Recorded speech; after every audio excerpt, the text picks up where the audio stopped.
കർണാടക ബംഗളൂരുവിലെ യലഹങ്കയിൽ കുടിയൊഴിപ്പിക്കപ്പെട്ടവർക്ക് സൗജന്യ പുനരധിവാസമില്ല. വീട് നഷ്ടപ്പെട്ടവരിൽ അർഹരായവർക്ക് 5 ലക്ഷത്തിൽ താഴെയുള്ള തുകയ്ക്കോ ഫ്ളാറ്റുകൾ നൽകാനാണ് സർക്കാരിന്റെ തീരുമാനം. ഇതിനായി സ്ഥലം MLAയുടെ നേതൃത്വത്തിൽ അർഹരായ ആളുകളെ കണ്ടെത്താൻ സമിതി രൂപീകരിച്ചിട്ടുണ്ട്. യോഗ്യരായ കുടുംബങ്ങളെ കണ്ടെത്തി 2 ദിവസത്തിനുള്ളിൽ പട്ടിക സമർപ്പിക്കാൻ ഉദ്യോഗസ്ഥരോട് നിർദ്ദേശിച്ചു. മുഖ്യമന്ത്രി സിദ്ധരാമയ്യയുടെ നേതൃത്വത്തിൽ നടന്ന ഉന്നതതല യോഗത്തിലാണ് തീരുമാനം. യലഹങ്കയിൽ നിന്നും 7 കിലോമീറ്റർ അകലെ ബൈപ്പനഹള്ളിയിൽ സർക്കാർ നിർമ്മിച്ച 1087 വീടുകളുണ്ട്. ഇവയാണ് കുടുംബങ്ങൾക്ക് നൽകാൻ തീരുമാനിച്ചിട്ടുള്ളത്. ഓരോ വീടിനും 11 ലക്ഷം വില വരും.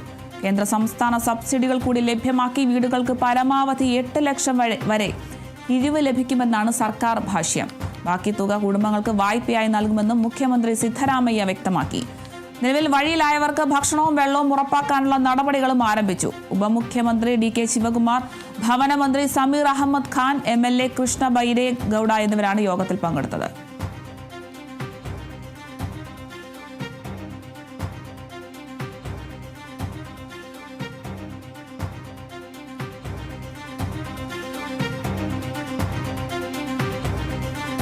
കർണാടക ബംഗളൂരുവിലെ കുടിയൊഴിപ്പിക്കപ്പെട്ടവർക്ക് സൗജന്യ പുനരധിവാസമില്ല എന്നൊരു വാർത്തയാണ് ഇപ്പോൾ വരുന്നത്. ബംഗളൂരുവിലെ യലഹങ്കയിൽ കുടിയൊഴിപ്പിക്കപ്പെട്ടവരാണ് ഇപ്പോൾ വഴിയാധാരം ആയിരിക്കുന്നത്. സൗജന്യ പുനരധിവാസമില്ല എന്നൊരു വാർത്തയാണ് ഇപ്പോൾ വരുന്നത്. വീട് നഷ്ടപ്പെട്ടവരിൽ അർഹരായവർക്ക് 5 ലക്ഷത്തിൽ താഴെയുള്ള തുകയ്ക്ക് ഫ്ളാറ്റുകൾ നൽകാൻ സർക്കാരിന്റെ തീരുമാനമൊക്കെ ആയിട്ടുണ്ട്. ഇതിനായി സ്ഥലം MLAയുടെ നേതൃത്വത്തിൽ അർഹരായ ആളുകളെ കണ്ടെത്താനും ഒരു സമിതിയൊക്കെ രൂപീകരിച്ചിട്ടുണ്ട്.